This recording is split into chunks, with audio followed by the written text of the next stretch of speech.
Good afternoon. SSC model test পদার্থবিজ্ঞান দ্বিতীয় অধ্যায়।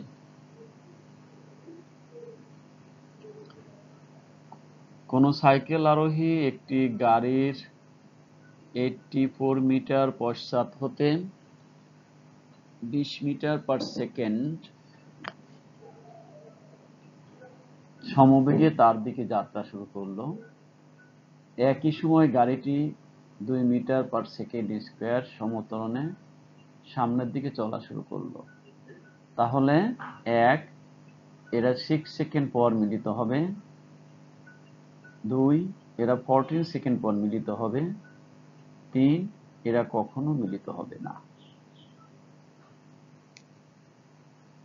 এর জন্য আমরা দেখি, যদি 6 সেকেন্ড পর মিলিত হয় তাহলে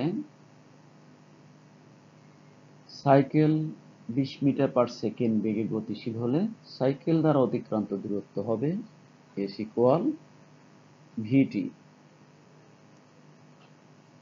20 into 6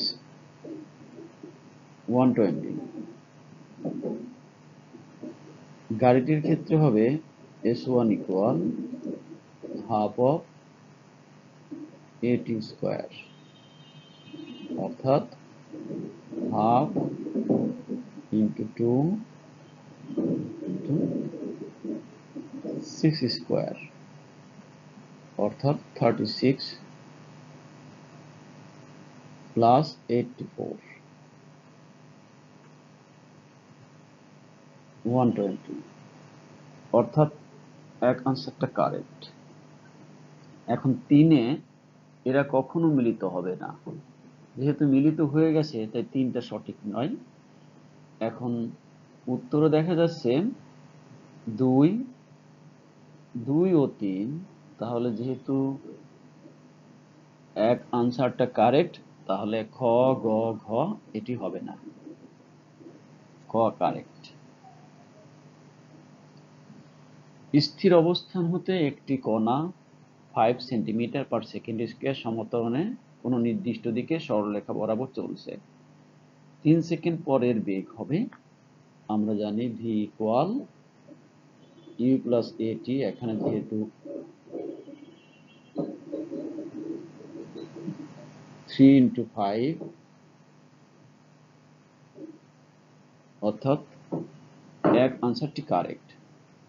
4 সেকেন্ড পরে 4 into 20 20, অর্থাৎ 2 কারেক্ট নয়, 1 কারেক্ট। এখানে 1 ও 2, 1 ও 3, 3 সেকেন্ড পর এর অতিক্রান্ত দূরত্ব হবে, আমরা দেখি যেহেতু 1 কারেক্ট এবং 2 ভুল, তাহলে সঠিক হবে 1 ও 3। আমরা 3 আনসারটা না করেও আনসার দিতে পারবো। Thank you, please subscribe the channel. Okay.